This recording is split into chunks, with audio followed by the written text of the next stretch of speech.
আপনি যদি একটা এমআরআই আমাদের হসপিটালে করেন, ডলার মূল্যে এটা সর্বোচ্চ $100।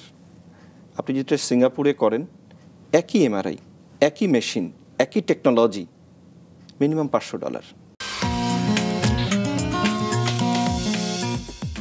যারা আমাদের দেশ থেকে বাইরে চিকিৎসা সেবা নিতে যান, যদি আমি কম্পেয়ার করি যে একই চিকিৎসা সেবা, মনে করেন আপনাদের হসপিটালে কোনো একটা সার্জারি, কার্ডিয়াক সার্জারি, সেটা যদি তিনি বাইরের দেশে সেটা নিতে চান, তাহলে তাকে যে পরিমাণ মূল্যটা দিতে হবে, আমি যদি সেটা কম্পেয়ার করি স্কয়ার হাসপাতালের সাথে, সেটা কেমন হবে? আচ্ছা, আপনি যদি খুব পার্শ্ববর্তী দেশের কথা বলেন, ভারত, তারপরে আরেকটু যদি আমরা যাই থাইল্যান্ড বা সিঙ্গাপুর, ভারতে মানে মিনিমাম আমাদের ডাবল, থাইল্যান্ডে গেলে এটা ট্রিপল, সিঙ্গাপুরে গেলে আরও বেশি। একটা উদাহরণ আমি আপনাকে দিতে পারি যে আপনি যদি একটা এমআরআই আমাদের হসপিটালে করেন, ডলার মূল্যে এটা সর্বোচ্চ $100। আপনি যেটা সিঙ্গাপুরে করেন, একই এমআরআই, একই মেশিন, একই টেকনোলজি, মিনিমাম $500। তো মূল্য তো সেখানে বেশি, 5 গুণ বেশি। আচ্ছা, তাহলে সেক্ষেত্রে আমরা বলতেই পারি যে বাইরের দেশে কেউ যদি গিয়ে যেই স্বাস্থ্য সেবাটা পাচ্ছেন, সেটা বাইরের দেশের স্বাস্থ্য সেবা যদি আমাদের দেশে আমরা সেটা নিশ্চিত করতে পারি বাইরের চেয়ে 1/5 দামে, তাহলে সেটা আসলে নেয়াই যায় আমাদের অবশ্যই দর্শকদের উদ্দেশ্যে সেটা বলা যায়। অবশ্যই। আর এটা তো ঠিক যে যখন বাইরে কেউ চিকিৎসা নিতে যাবেন, উনি কিন্তু একা যাচ্ছেন না, সাথে ওনার আত্মীয় স্বজন বা অ্যাটেন্ডেন্ট তারাও যাচ্ছে। সেখানে রোগীদের থাকা, খাওয়া, যাওয়া আসা, সেই খরচটাও কিন্তু চিকিৎসা ব্যয়ের ভিতরেই চলে আসে। নিশ্চয়ই। বিভিন্ন সময় আমাদের জাতীয় দুর্যোগ আসে, যেমন আমরা 2020-21 এই সময়টা কোভিড টাইম পার করেছি, তারপর এখন ডেঙ্গুর একটা প্রভাব চলছে, প্রাদুর্ভাব, এবং এই ধরনের আরও কিছু দুর্যোগ থাকে। এই ধরনের দুর্যোগে আপনাদের স্কয়ার হসপিটালের আলাদা কি কোনো ভূমিকা আছে? আমাদের বাংলাদেশে স্বাস্থ্যক্ষেত্রে যখনই এরকম সংকট দেখা গিয়েছে বা দুর্যোগ দেখা গিয়েছে, স্কয়ার হাসপাতাল সবসময় খুব অগ্রণী ভূমিকা ছিল এবং এটা তার সামাজিক দায়বদ্ধতা থেকেই ছিল। যেমন ধরেন, আপনি 2019 সালে এবং 2021 সালে ব্যাপকভাবে কিন্তু একটা ডেঙ্গুর প্রভাব দেখা দেয় এবং বিশেষ করে শিশুরা মারাত্মকভাবে আক্রান্ত হয়।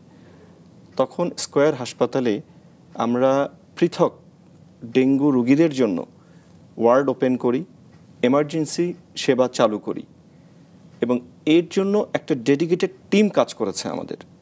এবং এই সেবাটা ছিল কিন্তু সাশ্রয়ী মূল্যে। সাশ্রয়ী মূল্যে বলতে আমি বলতে চাচ্ছি, আমাদের হাসপাতালের যে স্বাভাবিক মূল্য আছে এই দুর্যোগের সময়, তখন কিন্তু এই রোগীদেরকে আমরা বিশেষ ছাড়কৃত মূল্যে এই সেবাটা দিয়েছি। আচ্ছা।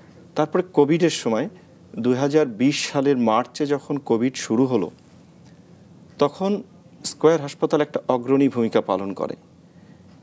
প্রাইভেট হাসপাতালের ভিতরে আমরাই প্রথম সরকারের কাছে কোভিড চিকিৎসার জন্য অনুমতি চাই এবং আপনি জেনে খুশি হবেন যে বাংলাদেশে প্রথম স্কয়ার হাসপাতালকেই সরকার প্রাইভেট হাসপাতালের মধ্যে কোভিড চিকিৎসার অনুমতি দেয়। আমরা তখন টোটাল হাসপাতালটাকে দুভাগে ভাগ করে কোভিড এবং নন কোভিড পেশেন্টদের চিকিৎসা করেছি। বিশেষ করে কোভিড পেশেন্টদের জন্য emergency service, outpatient service, operation theatre, critical care service সবগুলো আলাদাভাবে দিয়েছি আমরা। আপনি সেই সময়ের কথাটা যদি মনে করতে পারেন যে কি একটা চ্যালেঞ্জ ছিল, বাট আমাদের কোনো স্বাস্থ্যকর্মী, আমাদের স্কয়ার হাসপাতাল পরিবারের কোনো সদস্য এক পা পিছপা হয়নি। 1 ঘন্টার জন্য হসপিটালের কোনো সেবা বন্ধ রাখে নাই। সবাই অত্যন্ত আন্তরিকতার সঙ্গে সেই চ্যালেঞ্জ নিয়ে রোগীদেরকে সেবা দিয়েছে। সেই সময়, কঠিন সময়টায় আমাদের 586 জন স্বাস্থ্যকর্মী কিন্তু কোভিডে আক্রান্ত হয়।